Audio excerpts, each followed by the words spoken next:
원래는 이 교회와 관련된 말씀을 5번 정도 생각을 했었는데, 오늘 읽은 이 에베소서 말씀하고 골로새서 말씀을 각각 한 번씩 하려고 생각을 했다가 내용이 겹치는 부분이 많기 때문에 그냥 묶어서 같이 다루려고 2개의 본문을 같이 읽었습니다.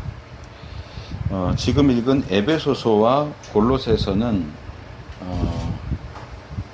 보통 쌍둥이 서신이라고 부르는 책입니다. 그 중간에 빌립보서가 있는데 빌립보서는 좀 다른 목적으로 쓰여진 책이고, 에베소서와 골로새서는 기본적인 주제가 같고, 그 두 편지를 비교해 가면서 읽어보시면 알겠지만 비슷한 내용들이 상당히 많이 나옵니다. 에베소서와 골로새서의 기본적인 주제는 머리 되신 그리스도입니다. 그리스도가 머리 되신다.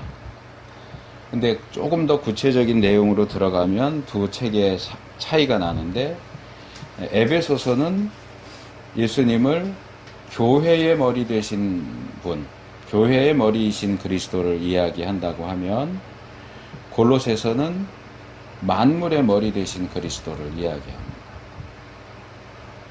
그래서 두 서신이 비슷한 내용들, 비슷한 표현을 사용을 하지만 규모는 상당히 많이 달라져서 에베소서는 교회의 머리이신 그리스도를, 골로새서는 만물, 이 세상의 머리이신 그리스도를 다룹니다.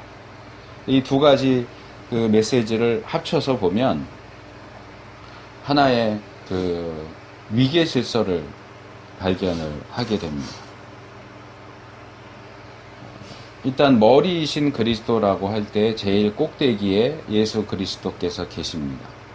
물론 예수님 위에는 똑같은 삼위일체 하나님이시긴 하지만 그 삼위 하나님 사이에도 질서가 있기 때문에 꼭 누가 더 낫다, 누가 능력이 더 많다 이런 개념이 아니고 질서의 개념에서 성부 하나님 계시죠. 그래서 바울의 편지를 보면 예수님께서 이 구원 사역을 다 이루시고 이 세상이 끝나면 이 세상을 하나님, 성부, 아버지 하나님께 모두 바친다, 드린다 하는 그런 표현이 나옵니다. 그래서 질서의 제일 꼭대기에는 성부 하나님이 계시고, 그러나 에베소서와 빌립보서에서, 골로새서에서 말하고 있는 대로 하면 교회와 온 세상의 머리 되신 분은 그리스도십니다.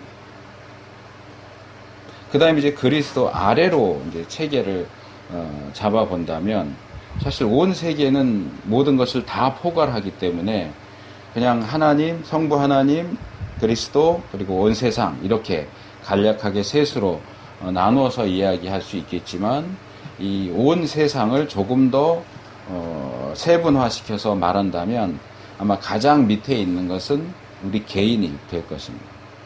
우리 개인, 그 다음에 그 위에는 가정이 있고, 가정 위에 교회, 교회 위에 온 세상, 아니면 가정 위에 세상, 세상 위에 교회, 이렇게 이야기가 될 수 있을 것 같아요. 이 세상과 교회의 관계, 오늘 이야기하려고 하는 그 주제가 그겁니다. 그 공동체의 크기를 놓고 보면 제가 먼저 말씀드린 것처럼 개인, 가정, 교회, 온 세상 이렇게 순서로 올라가게 될 것이고, 그러나 이 에베소서와 골로새서에서 말하고자 하는 그 중심 주제를 놓고 이야기하자면 개인, 가정, 세상, 교회 이렇게 순서가 됩니다. 그래서 이 하나님께서 이 온 세상을 다스리시고, 특별히 예수 그리스도께서 이 세상을 구원하고자 하시고 이 세상의 머리가 된다고 하실 때에, 교회는 규모상으로는 세상 안에, 세상보다 훨씬 더 작은 규모가 될 수 있지만 하나님의 위계 질서 안에서는 오히려 그리스도와 온 세상 중간에 위치해 있다. 어떻게 말하면 마른 모를 생각을 하시면 될 것 같아요.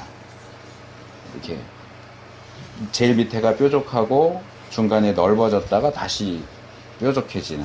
그러니까 제일 밑에 개인이 있고 중간에 가정이 있고 가장 넓은 영역이 세상입니다. 근데 이 세상은 다시 교회로 좁아져 가는 거죠. 말하자면 이런 겁니다. 온 세상의 대표가 뭐냐? 교회다. 이렇게 말할 수 있습니다. 이게 이제 기본적인 내용이고, 이제 본문을 좀 살펴보면서 말씀을 나누도록 하겠습니다. 우리가 지금 에베소서 1장 15절부터 마지막 절 23절까지 읽었는데, 이 앞부분 15절부터 나오는 내용은 바울이 에베소 교회를 위해서 기도하는 내용입니다. 내가 너희를 위해서 이렇게 기도한다. 그래서 어떤 내용을 기도하는가 보면 15절부터 보면 내가 주 예수 안에서 너희 믿음과 사랑을 듣고 너희를 위해서 감사하고 그러면서 기도할 때에 너희를 말한다. 기도할 때에 너희를 말한다 라고 하는 이 표현은 기도할 때마다 너희를 언급한다, 그런 의미도 될 수 있지만 너희에 대해서 기도한다, 이렇게 좀 더 간단하게 말할 수 있을 것 같아요. 내가 항상 기도할 때에는 너희를 위한 기도를 빼놓지 않고 한다, 이렇게 이해하시면 됩니다. 그래서 17절부터 그 기도의 내용이 나오는데, 그 기본적인 내용이 뭐냐 하면 하나님께서 지혜와 계시의 정신을 너희에게 주시기를 기도한다. 지혜와 계시의 정신. 무엇을 위해서? 알게 하시고 마음을 밝히사 그 다음에 무엇이며 어떤 것을 알게 하시기를 구한다. 그러니까 결국 17절, 18절, 19절에서 말하는 건 뭐냐 하면 하나님이 너희에게 이러이러한 것들을 알도록 지혜를 주시고 계시해 주시기를 바란다. 여기 계시는 우리가 말하는 이 하나님의 특별 계시, 성경, 그것을 얘기한다기보다는 이 알려주신다의 다른 표현으로 이해하시면 될 것 같습니다. 지금 바울이 이 에베소 교인들을 위해서 기도하면서 가장 원하는 건 뭐냐? 그들이 뭔가를 아는 거예요. 무엇인가를 깨닫는 거예요. 물론 여기 그 구체적인 내용을 보면 하나님을 알게 하시고 부르심의 소망을, 기업의 영광의 풍성함을, 그리고 우리에게 베푸신 능력의 지극히 크심을 알게 하시기를 구한다라고 이야기합니다. 그런데 20절부터 들어가면 특별히 우리가 알아야 할 그 대상으로서 제시되는 것이 바로 예수 그리스도입니다. 그 하나님의 19절에는 그 힘의 강력으로 이렇게 했고 20절에 그 능력이 그렇게 얘기하면서 그리스도 안에서 역사하사 다시 살리시고 오른편에 앉으시고 모든 이름 위에 뛰어나게 하셨다. 뭐 그 앞에 물론 십자가와 그 죽음과 이런 것들이 있겠지만 여기서는 일단 부활부터 시작을 합니다. 하나님의 능력이 그를 죽은 자 가운데서 살리셨고 승천하도록 하시고 하나님 보좌 우편에 지난번에 말씀드렸던 것 같기도 한데 이 성경에는 이 오른쪽이 굉장히 중요합니다. 오른손, 오른쪽, 우편. 이 오른쪽은 힘의 상징이고 능력의 상징이고 권세의 상징입니다. 하나님의 오른쪽에 앉았다고 하는 것은 단순히 위치를 가리키는 것이 아니고 하나님의 능력의 대행자가 되셨다, 그런 의미입니다. 그래서 오른편에 앉히시고 뿐만 아니라 모든 정사와 권세와 능력과 주관하는 자와 이 세상, 여기 정사, 권세, 능력, 주관하는 자, 이 표현은 기억해 두실 필요가 있는 표현입니다. 이 에베소서 뒤에 6장에도 이 표현이 다시 나오고 골로새서에 가도 이 표현이 또 나옵니다. 이 부분은 이제 성경이 우리에게 명확하게 제시하고 있지는 않지만 신약 성경을 쭉 살펴보면 이것은 아마도 영적인 세계의 위계 질서를 이야기하는 것이 아닐까. 한 국가를 놓고 보면, 예를 들어서 우리나라 보면 대통령이 있고 국무총리가 있고 장관이 있고 이것처럼 영적인 세계에도 이 정사, 권세, 능력, 주관하는 자가 하나의 위계 질서를 이루고 있는 것을 볼 수 있습니다. 그래서 에베소서 6장에 가면 우리가 싸워야 하는 이 영적인 전투에 대해서 얘기하면서 이 똑같은 표현을 써서 우리가 이들과 싸운다. 골로새서에도 역시 또 에베소서에서 말하는 그것은 악한 세력의 그 위계 질서를 가리키는 것이고, 골로새서에서 똑같은 표현으로 사용하는 것은 이 천사, 하나님의 종들인 천사들의 위계 질서가 어떻게 되어 있는가 하는 것을 보여주는 겁니다. 그래서 결국 예수님을 하나님 오른편에 앉히셨다는 것은 뭐냐? 이 네 가지 표현, 정사와 권세와 능력과 주관하는 자, 그리고 이 세상, 그리고 오는 세상. 그러니까 앞에 네 개가 짝을 이루고 뒤에 이 세상과 오는 세상이 또 짝을 이루고, 일컫는 모든 이름 위에 뛰어나게 하시고 만물을 발 아래 복종하게 하시고, 그러니까 결국은 예수님이 이 십자가의 죽음과 부활과 승천을 통해서 이 세상에 존재하는 영적이거나 물질적인 것이거나 시간적으로 또는 이것을 공간이라고 말하기는 뭐한데, 이 세상이나 죽음 이후의 세상이나 이 땅에 존재하는 모든 것 위에 머리가 되신다. 이 땅에 있는 모든 것은 영적이거나 물질적인 것이거나 과거의 것이나 현재의 것이나 미래의 것이나 다 여기 22절에 있는 표현대로 하면 그 발 아래 복종할 수밖에 없게 되었다. 이제 그걸 다르게 말하면 22절 하반절에 있는 것처럼 머리가 되신다. 그리스도가 모든 것의 머리가 되시는데, 이 에베소서에서 특별히 지적해서 말하는 게 뭐냐 하면 그를 만물 위에 교회의 머리로 주셨다. 근데 에베소서에서 제가 초점을 맞춰서 말하고자 하는 것은 여기 22절, 23절이에요, 사실은. 여기서 말하는 만물은 위에서 얘기하는 것을 다 포괄하는 거예요. 영적인 세계와 물질적인 세계, 과거의 세계와 미래의 세계, 살아있는 자들의 세계와 죽음 이후의 세계. 모든 것들, 그 위에 존재하는 것이 무엇이냐? 이 만물과 그리스도 사이에 중간 역할을 하는 게 뭐냐? 교회다. 그래서 여기 이 머리라는 표현을 만물의 머리라고 얘기하지 않고 만물 위에 교회의 머리다라고. 예수님은 교회의 머리예요. 그럼 교회는 뭘까요? 바울의 다른 편지에서 얘기했듯이 결국 예수님은 교회의 머리고 교회는 예수님의 몸이에요. 몸이고 지체예요. 자, 우리가 어떤 사람을 사랑한다고 할 때, 야, 나는 너 머리는 좋은데 네 몸은 싫어, 이럴 수 있습니까? 머리와 몸을 분리해서 나는 머리는 사랑하는데 몸은 싫어라고 할 수 있습니까? 몸에서 떨어진 머리가 혼자 살아갑니까? 그 사람을 사랑한다는 것은 그 사람의 머리만 사랑하는 게 아니에요. 머리와 몸 전체를 포괄하는 하나의 인격적인 대상으로서 사랑하는. 우리가 예수님은 좋은데 교회는 싫어라고 이야기하는 것은 나는 그 사람 머리는 좋은데 몸은 싫어라고 말하는 거하고 똑같아요.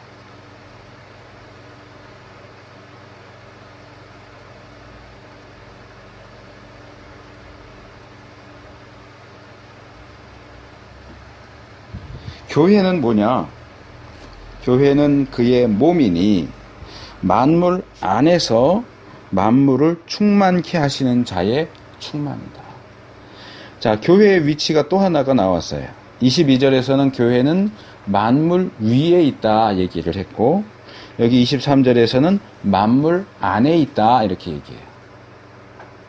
그래서 제가 아까 처음에 이 위계 질서를 얘기할 때 밑에서부터 올라가면 개인, 가정, 교회, 세상 이렇게 말할 수도 있고, 자, 여기 만물이라는 표현이 나왔으니까 만물이라고 표현을 하죠. 개인, 가정, 교회, 만물. 규모로는 이렇게 순서가 되지만 이 에베소서와 골로새서가 말하는 이 메시지, 가르침에 의하면 개인, 가정, 만물, 교회 이렇게 된다. 그런데 이 교회의 위치와 기능을 살펴보면 이렇게 되어 있어요. 첫째로 교회는 만물 위에 있습니다. 이 얘기는 교회가 만물을 대표하는 역할을 한다는 거예요. 대통령이 또는 왕이 백성을 직접 다스리지 않고 중간에 관리들을 통해서, 국무총리든지 장관이든지 관리를 통해서 백성들을 다스리고 통치하는 것처럼 그리스도께서 만물을 다스리시고 여기 23절에 표현하는 것처럼 만물을 충만하게 하시는 그 일을 무엇을 통해서 하시느냐? 교회를 통해서 하신다. 그런 점에서 위에서 내려오면 그리스도, 교회, 만물 이렇게 내려오는 구조가 된다는 거예요. 그런데 실제적인 기능이라고 하는 측면에서 보면 교회는 만물 위에 있기도 하지만 만물 안에 들어가 있어요.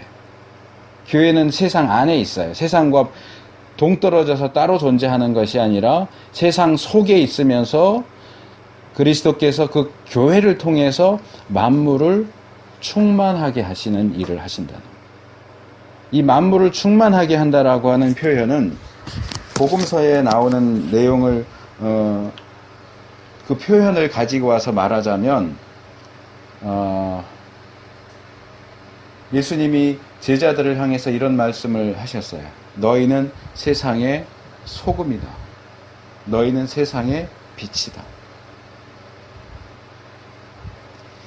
이 많은 분들이 이 세상의 소금이라고 하는 말씀을 가지고 설교를 할 때 이 소금이 뭐냐 그러면서 뭐 소금은 부패하지 않게 한다, 뭐 소금은 짜다, 소금은 희다, 뭐 이런 식으로 얘기를 하는데 사실 그렇게 본문을 푸는 것은 잘못된 겁니다.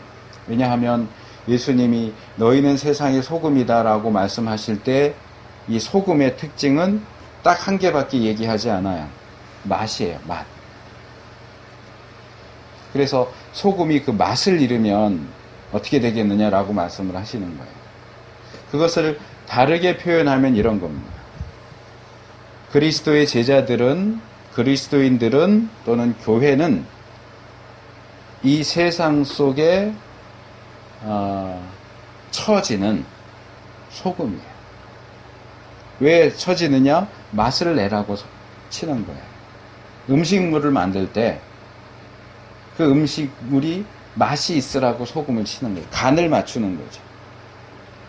그래서 이 세상이 커다란 냄비 속에 들어있는 음식물이라고 한다면 교회는 거기에 맛을 내라고 뿌려지는 소금이에요. 그래서 교회가 있음으로 해서 세상이 무미건조하고 또는 약육강식, 자기 마음대로 하는 그런 나쁜 세상이 아니라 맛이 있는 세상. 다르게 표현하면 살맛이 나는 세상이 되는 거예요. 온통 악한 것이 가득하고 서로 빼앗고 죽이고 자기만 잘 먹고 잘 살겠다고 하는 그런 이 세대의 아들들 가운데 하나님의 자녀들이 존재함으로써 서로를 도와주고 사랑하고 약한 자를 잡아먹는 게 아니고 보살펴주고, 그래서 이 세상이 이렇게 각박하고 살 가치가 없는 곳이구나 하는 그런 데서 그래도 살만한 곳이구나, 그래도 괜찮은 곳이구나 라고 하는 그 역할을 하는 것이 교회의 역할이에요.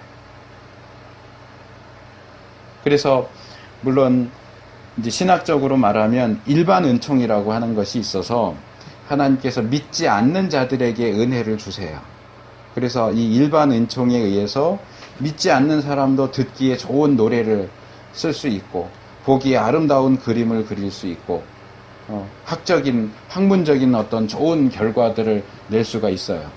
그것은 다 하나님의 일반 은총 속에서 되어지는 일입니다. 그러나 아무리 좋은 노래를 만들고 아무리 아름다운 그림을 그려도 그것으로 구원받을 수 없어요. 그래서 하나님께서는 특별한 은총을 우리에게 주시는데, 그 은총을, 이 세상을 대상으로 해서 그 은총을 주시는 수단 가운데 하나가 교회라는 거예요. 그리스도인이라는 거예요. 하나님께서 그리스도인 개인을 통해서도 은혜를 베푸시지만, 특별히 오늘 본문에서는 교회를 통해서 이 세상을 만나는 곳, 살만나는 곳. 안 그러면은 이런 하나님의 그 일반 은총과 또는 교회와 그리스도인들을 통해서 주시는 은혜가 없었다면 이 세상은 벌써 다 망했을 거예요. 물론 이 부분에서 우리가 오해하지 않았으면 좋겠습니다. 이런 내용의 가르침을 받을 때 많은 교회와 성도들이 무슨 착각을 하는가 하면 이런 거죠. 지금도 계속 그렇지만 몇 년 전에도 또 그 전에도 북한의 움직임이 이상하다, 전쟁이 일어날 것 같다. 그런데 되게 위태로운 상황이었는데 어떻게 해서 그냥 넘어갔다. 왜 그런 줄 아냐? 우리 때문이다. 교회 때문이다. 그리스도인 때문이다. 그 말을 아주 틀리다고 말할 수는 없어요.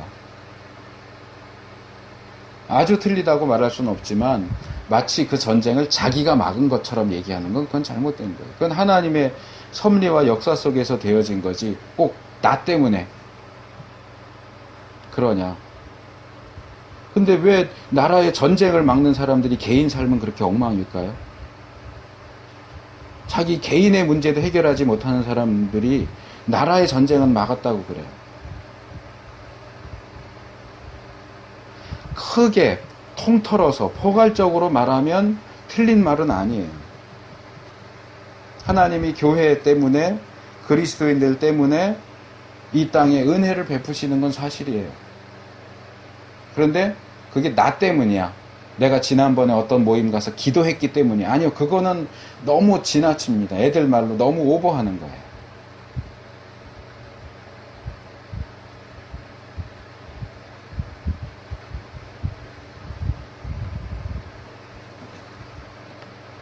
글쎄요, 그것하고 비슷한 건데 이 부분은 제가 어떻게 이해를 해야 할지 조금 애매한 부분이 있어요. 나라에 예를 들면 IMF가 터진다거나 흉년이 든다든가 그러면 요즘에는 그나마 좀 덜한 것 같은데, 예전에는 한국 기독교인들이 모여서 미스바 집회하자, 회개하자, 나 때문입니다, 한국 교회 때문입니다, 그러면서 회개하는 그런 집회를 하는 그런 경우들이 꽤 있었는데, 그 경우는 그나마 저는 좀 앞에서 든 예보다는 좀 낫다고 생각은 해요. 근데 어떤 때는 제가 보면서 이것도 좀 너무 지나치지 않은가. 구체적인 어떤 상황들이 있는데 무조건 교회 때문이야 라고 말하는 것도 너무 뭉뚱그려서 말하는 게 아닌가 하는 생각이 들 때도 있어요. 어쨌든 본문에서는 두 가지를 이야기합니다. 교회와 만물의 관계에 있어서 교회는 만물 위에 존재한다. 그리스도께서 교회를 통해서 만물을 컨트롤 하신다. 위치로 놓고 볼 땐 그렇고, 기능으로 놓고 볼 때는 교회는 만물 안에 존재한다. 마치 소금이 음식 하는데 그 음식에 들어가야 맛을 내는 것처럼 교회가 이 세상 속에 들어와 있어서 그 교회를 통해서 이 세상이 더욱더 충만함을 얻을 수 있도록 그런 방식으로 역사하신다.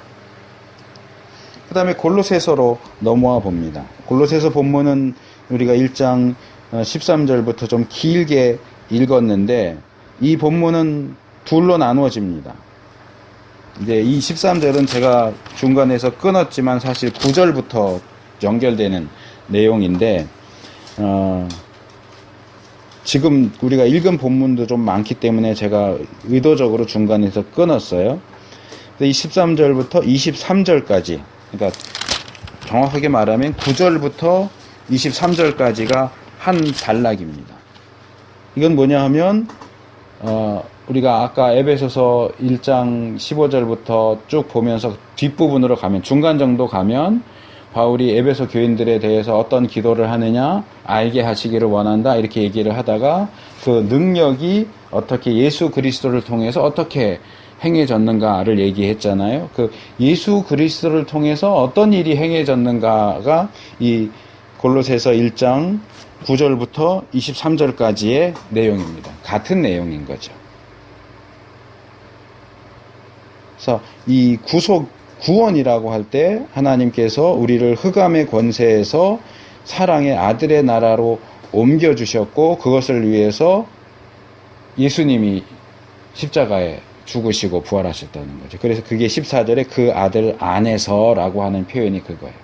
그 아들 안에서. 그 아들을 믿음으로 우리가 구속, 곧 죄사함을 얻는다. 근데 그 아들이 누구냐? 그는 보이지 아니하시는 하나님의 형상이고 모든 창조물보다 먼저 나신 자고, 모든 것이 그로 말미암고, 16절 보면 여기도 또 나오죠. 하늘과 땅, 보이는 것들, 보이지 않는 것들, 보좌들, 주관들, 정사들, 권세들 또 나오죠. 만물이 다 그로 말미암고 그를 위하여 창조되었고, 그는 만물보다 먼저 계시고 만물이 그 안에 함께 섰다. 그러면서 우리가 에베소서에서 살펴본 표현이 또 나와요. 그는 몸인 교회의 머리다. 우리가 살펴본 에베소서에서는 1장 22절에서는 그리스도는 교회의 머리다 그랬고, 23절에서는 교회는 그 몸이다 그랬는데, 여기서는 그 두 표현을 아예 묶어서 한꺼번에 얘기하죠. 몸인 교회의 머리다. 그가 근본이고 죽은 자 가운데서 먼저 나셨고, 그러니까 부활하셨고, 친히 만물의 으뜸이 될 머리가 되려 하심이고, 모든 충만으로 예수 안에 거하게 하시고, 십자가의 피로 화평을 이루시고, 땅에 있는 것이나 하늘에 있는 것들이나 하나님과 화목하게 하신다. 원수가 되었던 너희를 육체의 죽음으로 화목하게 하사 거룩하고 흠없고 책망할 것이 없는 자로 그 앞에 세우고자 하셨다. 그래서 이 몸인 교회와 머리인 그리스도에 대해서 이야기하고, 이 교회를, 그리스도의 사역과 교회의 존재를 이 구속 곧 죄사함이라고 하는 측면 안에서 이야기를 해요. 그리고 이제 두 번째 단락인 24절부터 29절에서 이야기하는 건 뭐냐 하면, 바로 이 교회를 위하여 내가, 바울이 일꾼이 됐다는 거예요.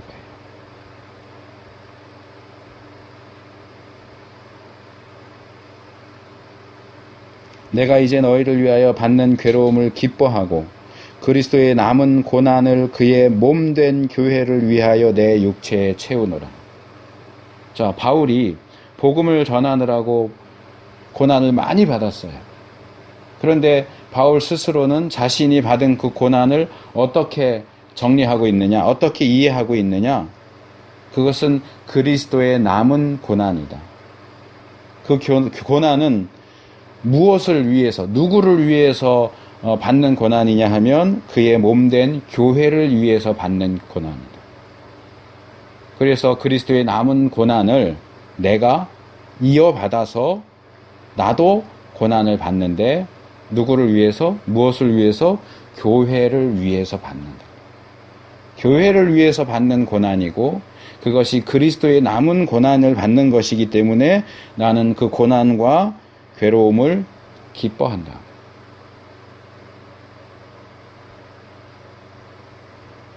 그런데 이 시대에 교회를 위해서 고난받기를 기뻐하는 사람이 어디 있어요? 교회를 위해서 괴로움 당하는 것을 기뻐하는 사람이 어디 있어요?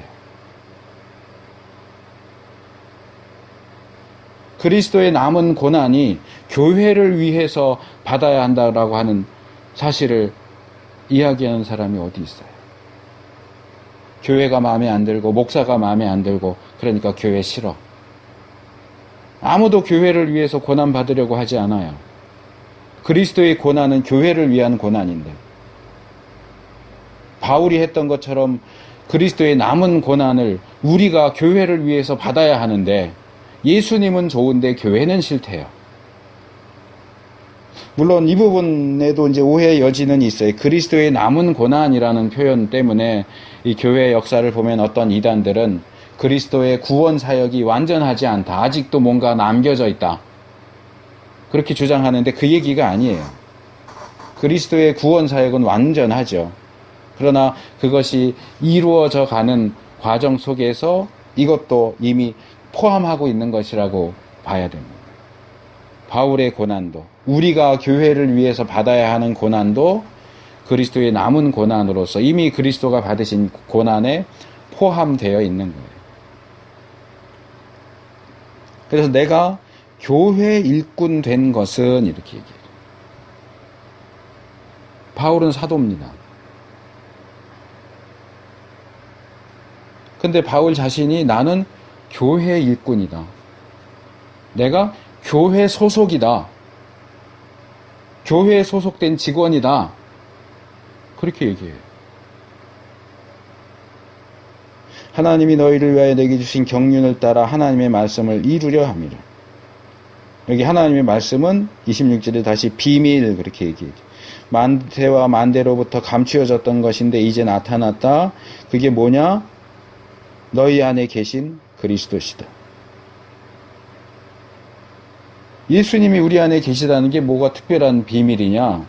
예수님이 우리 안에 계시다가 비밀이 아니고 이 부분을 제가 지금 막 껑충껑충 띄웠는데 특별히 27절을 보시면 하나님이 그들로 하여금 이 비밀의 영광이 이방인 가운데 어떻게 풍성한 것을 알게 하려 하심이라.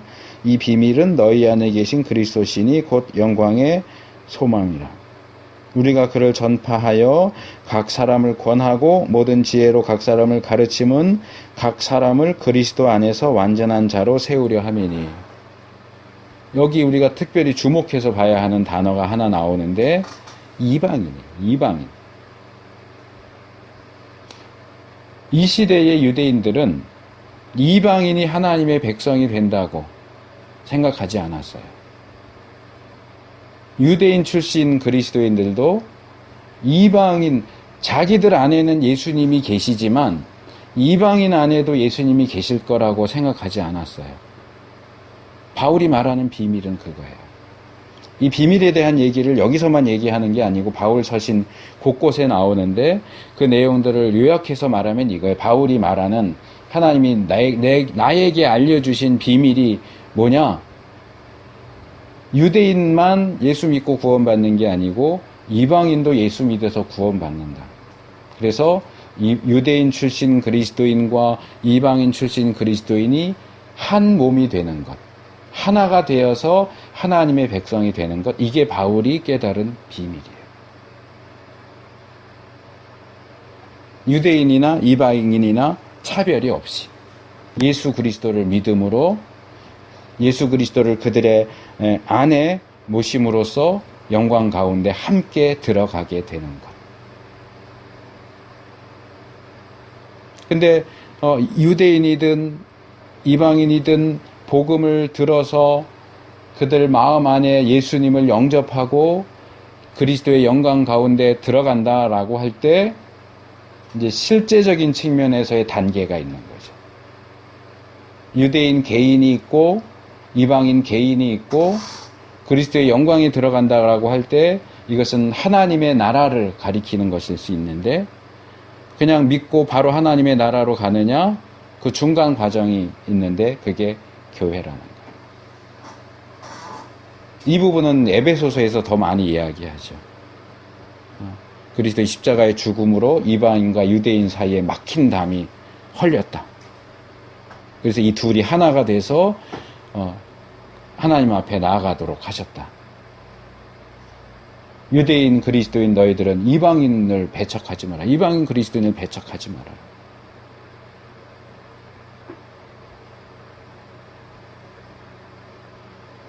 그래서 이를 위하여 나도 내 속에 능력으로 역사하시는 이의 역사를 따라 힘을 다하여 수고하노라.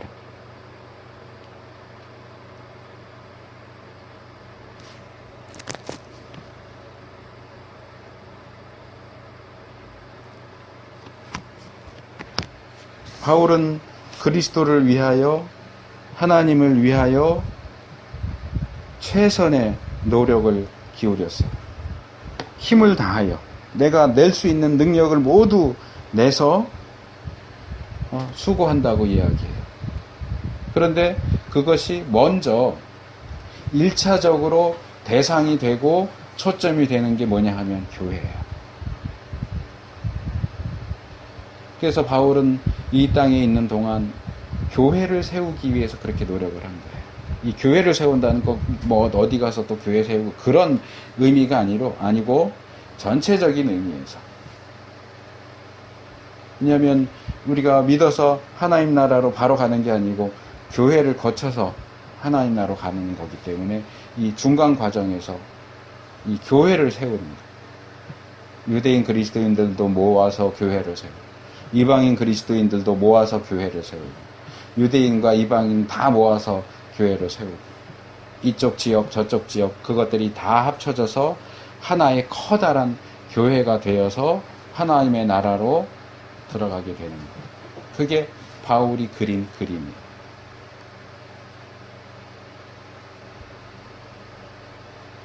이것도 어떤 위계 질서적인 그림으로 그린다면 이렇게 그릴 수 있겠죠. 제일 크게 말하면 바울은 하나님을 위해서 일하는 거예요. 하나님을 위해서, 예수님을 위해서 일하는 거예요. 근데 그게 조금 더 한 단계 밑으로 내려오면 하나님의 나라를 위해서 일하는 거예요. 하나님 나라를 위한 일꾼이에요. 근데 하나님의 나라를 위한다는 건 어떻게 되는 거냐? 한 단계 내려오면 교회를 위한 일꾼이에요. 교회를 위해서 일하는 거예요. 그리고 더 내려오면 개인의 유대인과 이방인이겠죠. 한 사람 또는 뭐 한 무리, 그룹의 유대인이나 또는 이방인을 대상으로 해서 그들에게 복음을 전하고 사역하고 교회를 세우고 교회를 세움으로써 하나님의 나라를 세우고 그것을 통해서 하나님과 예수 그리스도를 위하여 일하는 것. 이것이 바울이 가지고 있는 생각입니다.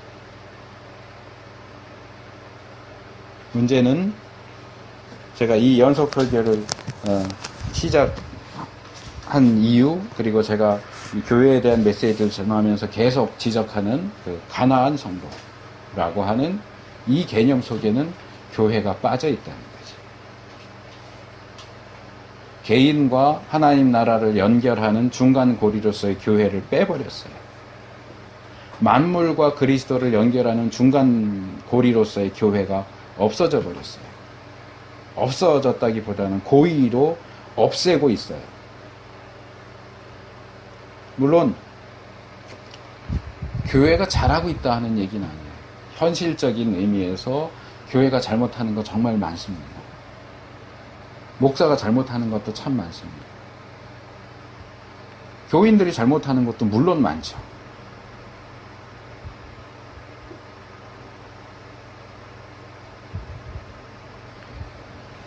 제가 지난 학기하고 이번 학기하고 한 학교에서 역사서, 구약 역사서를 가르치고 있는데 이 사사기 부분을 보면 이 사사들이 참 부족함이 많은 사람들이에요. 하나씩 살펴보면. 그래서 어느 신학자가 그런 얘기를 했어요. 사사기, 사사시대, 사사들에 대해서 한마디로 딱 이렇게 요약해서 말해요.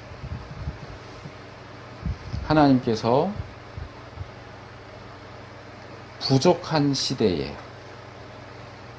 부족한 사람들을, 그러니까 사사시대 사람들을, 부족한 사람들을 세워서 구원하신 이야기다.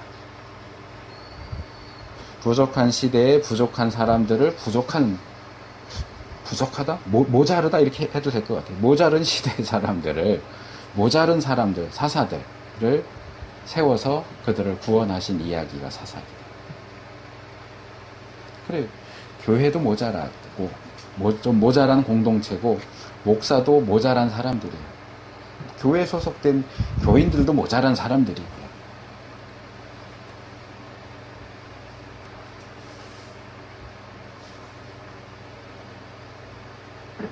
근데 그렇다고 해서 그럼 다 치워, 다 없애.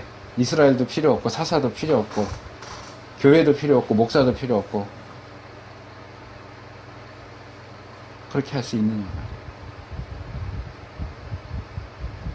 저는 지금 이 말씀을 전하는 중에 그 생각이 들었는데, 바울이 그리스도의 남은 고난을 교회를 위하여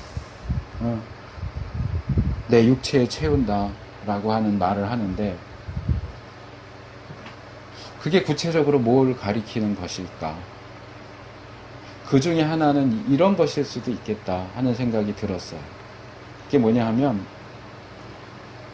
저는 모태신앙이지만 모태신앙이기 때문에 더 그럴 수도 있고, 제가 태어나면서부터 교회에 소속이 되었으니까 신앙생활하고 학생부 임원도 하고 그러다가 전도사 생활도 하고 이러다 보니까, 말하자면 이 교회를 이렇게 하나의 동그란 원으로 생각을 하면 이 외곽 부분에서 점점점 이 중앙으로 이렇게 들어오는 그런 어떤 과정을 거쳤어요.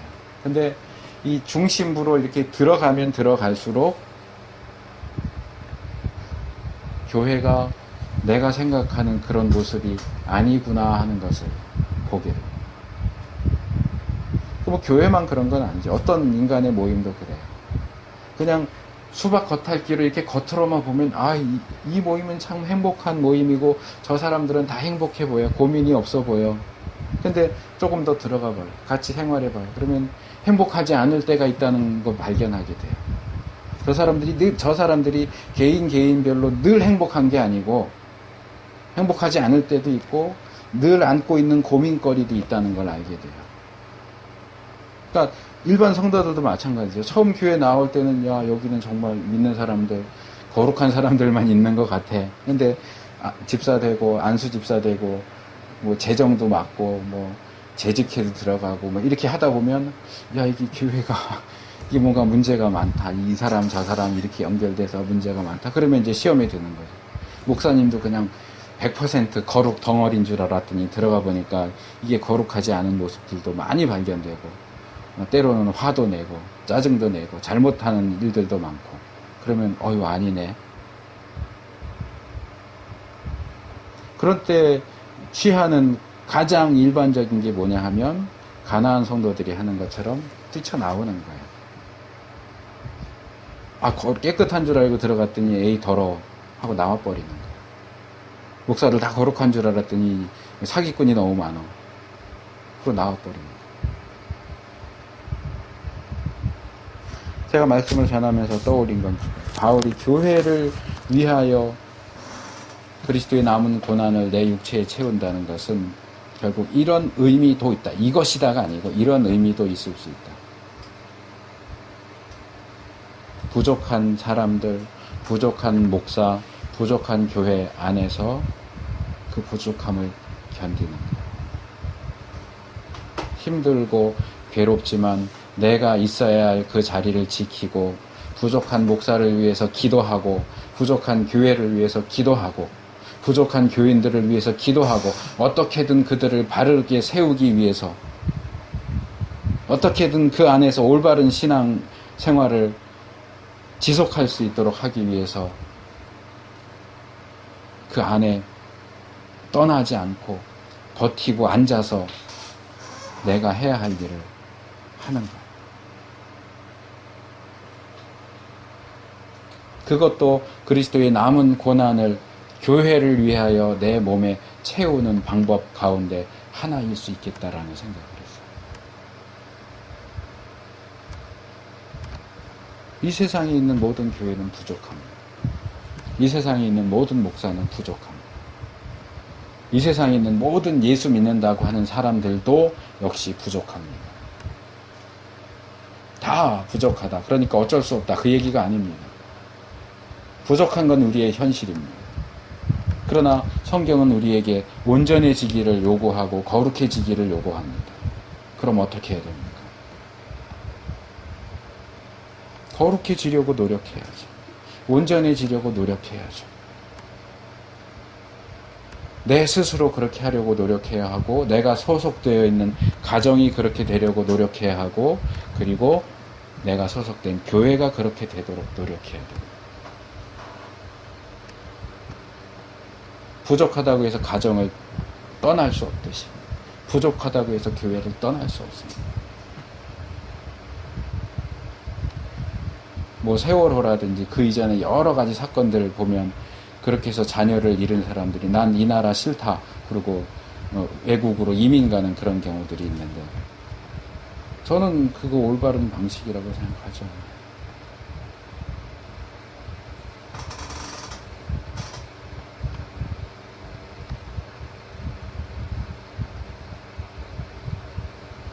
물론 더 구체적인 측면에서 뭐 더 많은 이야기가 될 수 있겠지만, 저는 지금 원론적인 측면에서 이야기를 합니다. 교회는 하나님께서 핏값으로 사신 공동체고, 한 개인이 불신자에서 그리스도인으로 될 때 그가 기본적으로 소속되어서 주님 오실 때까지 거기 소속되어서 신앙생활 하도록, 성장하도록 하나님이 고안하신 제도예요. 그 교회를 무시하고 멸시하고 버릴 수 없습니다. 오히려 우리는 바울이 말하는 것처럼 교회의 일꾼 되어서 교회를 바르게 세워나가고자 노력해야 하는 사람들입니다. 우리가 이 사실을 기억하고 하나님을 위한다는 건 뭡니까? 하나님 나라를 위한다는 건 뭡니까? 그것이 교회를 위하는 것과 같은 맥락에 서 있다는 사실을 잊지 마시고 하나님 기쁘시게 하는 자로 섬기고 살아가는 우리가 될 수 있기를 바랍니다.